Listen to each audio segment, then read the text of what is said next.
So Indus valley civilisation ఇవి 3 ఫేజెస్గా ఉంటాయన్నమాట. ఏంటి అంటే early, mature and late. Okay, so ఎర్లీలో ఏమవుతుందంటే ఫస్ట్ మట్టి నిర్మాణాలు ఉండేవి. ఓకే, మట్టితో ఇల్లు కట్టుకునేటోళ్ళు అనమాట. మెచ్యూర్ దాంట్లో కాల్చిన ఇటుకలతో ఉండేవి నిర్మాణాలు. లాస్ట్ లేట్ హరప్పా ఫేస్కి వచ్చేసరికి ఏమైపోయిందంటే ఈ నాగరికత అనేది కంప్లీట్గా క్లోజ్ అయిపోయి వ్యాపారం అనేది ఈ వ్యాపారం అంతరించిపోయిందనమాట. ఓకే, అలా జరిగింది. సో ఇక్కడ మనకి అండ్ ఎర్లీ దాంట్లో చూసుకుంటే స్టార్టింగ్ స్టేజ్ ఆఫ్ ఈ వ్యాపారం అనేది ఉంది. కళలు, చేతి వృత్తులు ఉండేవన్నమాట స్టార్టింగ్ స్టేజ్లో.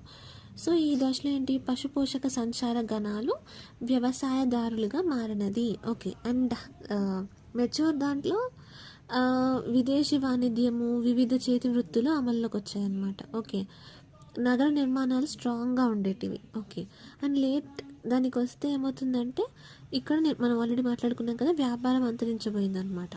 ఓకే, అంటే అంతరిస్తూ వచ్చింది, ఇంకా క్లోజ్ అవుతూ వచ్చింది అనమాట లాస్ట్ హరప్పన్ ఫేస్లో. ఓకే, అండ్ మనకి మోస్ట్లీ మనం చాలా చూసాము ఈ నగరాలు, సిటీస్ అనేవి. అండ్ కొన్ని ఏంటి అంటే మొహెంజాదారో, హరప్ప, గనేరివాలా, రాకీగర్, ధోలవీరా.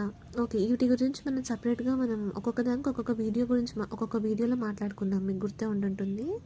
ఏమన్నా డౌట్స్ ఉంటే వెళ్ళి ఇండివిజువల్ వీడియోస్ ఉన్నాయి కదా, డీటెయిల్ ఇన్ఫర్మేషన్ కోసం వెళ్ళి చెక్ చేయండి. ఓకే, సో ఈ 3 ఫేజెస్లో ఇలా సింపుల్ అండ్ షార్ట్గా చెప్పాలంటే ఇలా జరిగిందనమాట. కానీ చాలా గ్రేట్ కదా అప్పట్లో. ఈ టాపిక్ గురించి ఇంకా ఏమైనా డౌట్స్ ఉంటే కామెంట్ చేయండి. అండ్ డీటెయిల్గా కావాలి అంటే నేను ప్లేలిస్ట్లో కూడా ఆర్డర్లో పెట్టాను. ఓకే, ఒకసారి వెళ్ళి చెక్ చేయండి. అలాగే మీకు ఐడియా ఉందా, మట్టి నిర్మాణాలు కావచ్చు, కాల్చిన ఇటుకలు. కొంతమంది ఇప్పుడు మట్టి ఇళ్ళల్లో ఉంటున్నారు, పెంకుటిళ్ళల్లో ఉండే వాళ్ళు ఉన్నారు.